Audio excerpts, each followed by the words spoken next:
Basta kay Sir Rojan, ibang klase. Let's go! Okay, welcome ulit sa ating klase. Sa video na to, pag-uusapan natin ang Article 1231. This article na to, pinag-uusapan ang extinguishment of obligation. Paano nga ba na-extinguish ang obligation?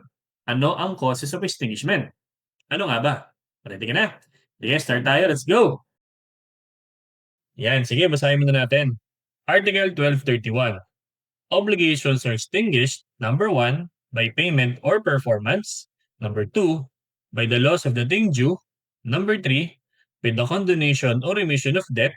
Number 4, by the confusion or merger of rights of creditor and debtor.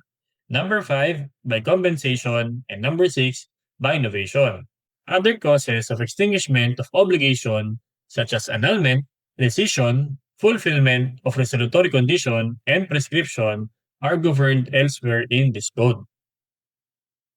So pinag-uusapan natin dito yung iba't ibang modes of extinguishment ng isang obligation. So basically, tinutukoy dito kung paano nga ba mawawala ang isang obligation. Okay?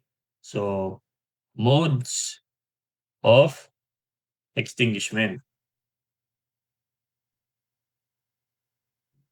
of obligation. So, tinutukoy dito kung papaano nawawala ang isang obligation. So, how obligations are extinguished. Yan. Paano natatapos? Paano nawawala? Yan. So, paano nga ba? So, malinaw naman na sinasagot ng 1231 yung tanong na kung paano siya na-extinguish. So, may dalawa tayong mode. Una, yung primary, which is naka-enumerate na nga yung 6. Okay? So, by primary, pwedeng nagbayad or nag-perform ng kanyang obligation, payment or performance. Okay? So, matatapos ang obligation kasi nagbayad na siya. O kaya naman nag-perform. Pwede ring nawala na yung object, pero dapat specific object ito. Loss of the thing due. Ibig sabihin, kung nawala na yung object, which is an essential element ng isang obligation. So, pag walang object, walang obligation. Nawala na, yun, sabi nga, loss of the thing due, pero dapat specific, no? So, meron tayong provision or article na discussion para dito. So, for now, enumerate lang muna natin. So, ano pa? Pwede ring by condonation or remission.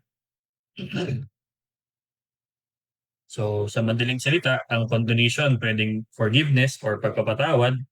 Let's say may utang si A kay B, tapos sabi ni B, "O, wag mo nang bayaran 'yan." So, parang pinatawad na yung utang, 'no? So, meron din tayong separate lecture for this. Pang-apat, by confusion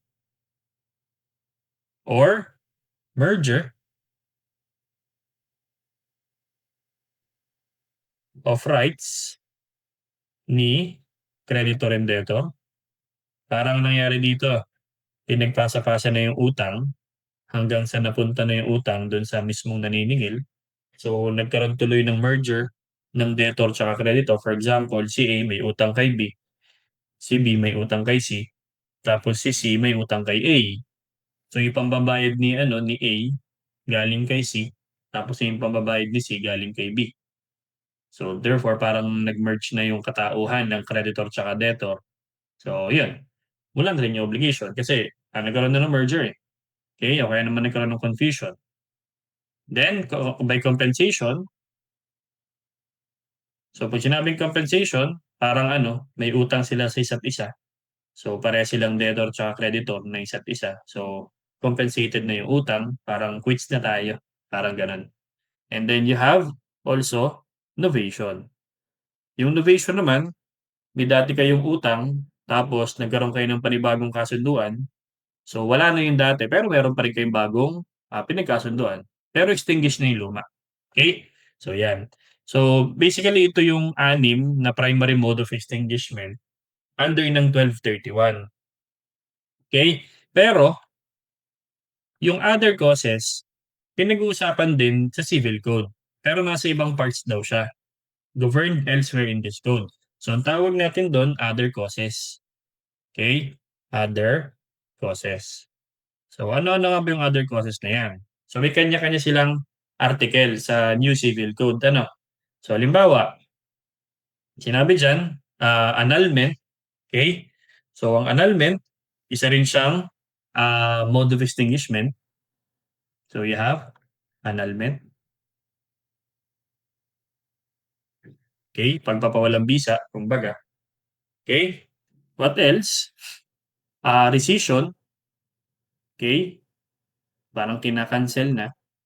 You have fulfillment of resolutory condition, fulfillment of resolutory condition.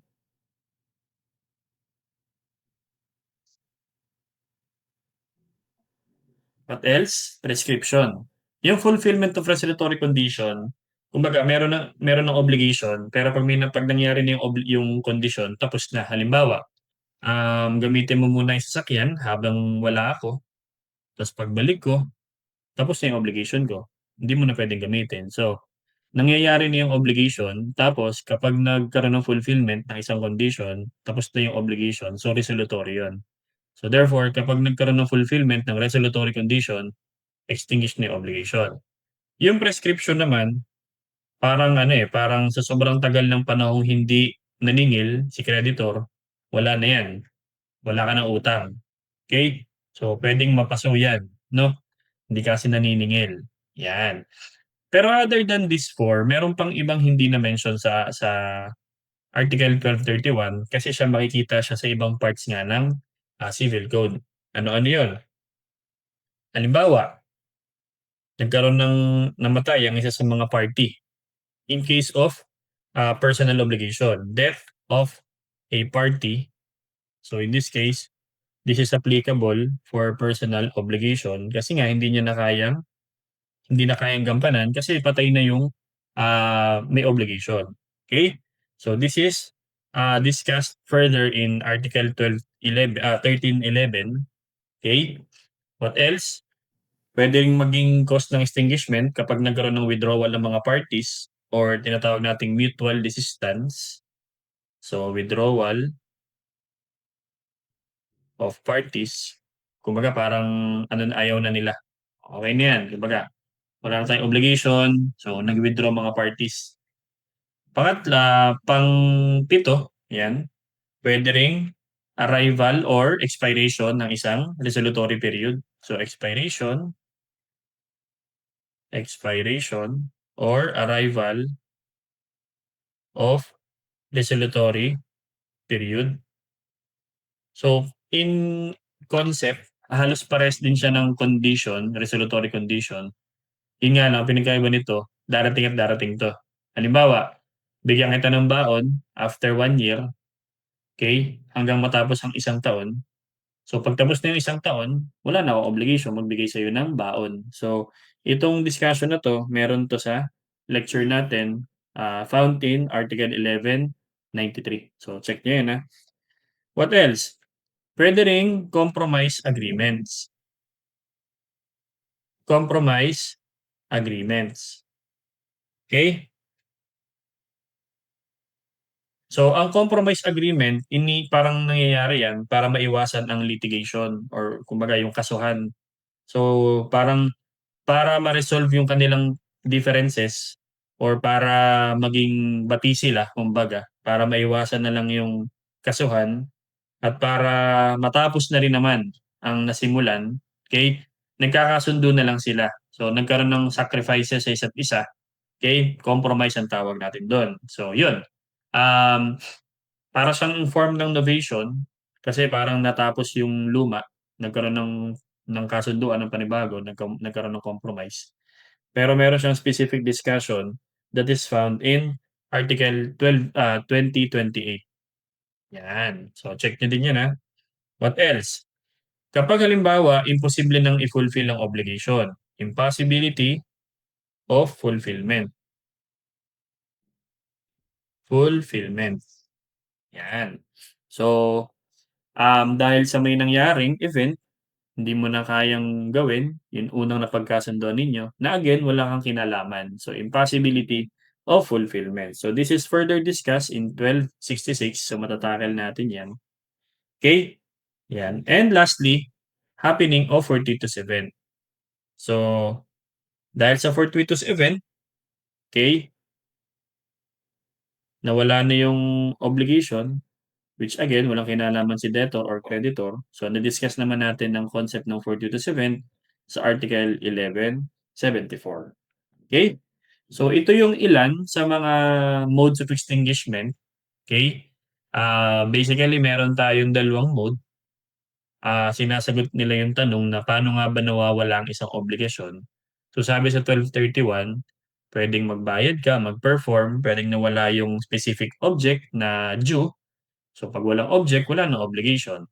Tapos, pwedeng pinatawad, nagkaroon ng merger, yung dating pinagkakautangan, siya na yung may utang, so naipasa. So, therefore, parang may utang siya sa sarili niya. So, alangan namang bayaran mo yung sarili mo tapos magalit ka 'pag hindi ka nagbayad sa sarili mo 'no, parang medyo hindi na tama yun. So, nagkaroon ng merger, extinguish na yung obligation. Compensation, parang quits na tayo, may utang ka, may utang ako sa isa't isa. So, okey na yun. Kung hindi naman ano, equal yung amount, eh, di at least nabawasan. Ta's yung innovation, nagkaroon ng bagong kasunduan, pero basically may obligation pa rin, pero yung luma extinguish na.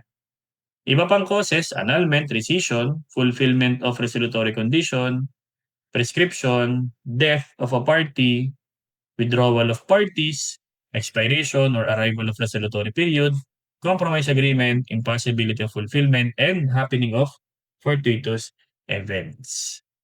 Okay? So yun, dito natatapos yung Article 1231. I hope meron akong nadagdag na bagong learning na magagamit din sa inyong mga klase. Kung medyo naguluhan ka or meron kang hindi naintindihan, ulitin mo lang lecture natin, I'm sure makukuha mo rin 'yan. And lagi kong sinasabi sa inyo, mag-aral kayo mabuti, mag-ingat palagi at laging tatandaan, ibang klase ka. Bye-bye.